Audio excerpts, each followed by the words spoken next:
তিনটি জায়গায় কখনো তুতু ফেলবেন না।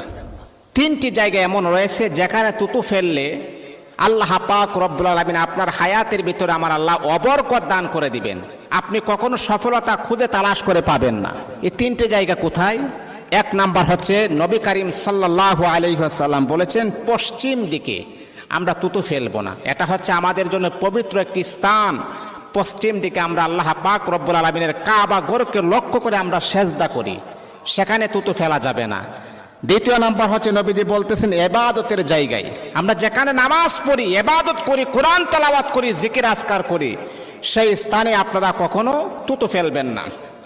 যেমন ধরেন আমরা যখন মসজিদের মাঝে আসি নামাজ পড়ার জন্য, আল্লাহ তাআলার গোলামি করার জন্য আসি, মসজিদের ভিতরে আপনি কখনো তুতু ফেলবেন না, নাপাক কাজটা করবেন না, তাহলে কিন্তু আপনি গরিব হয়ে যাবেন, ভয়ঙ্কর রোগ আপনাকে আক্রান্ত করতে পারে।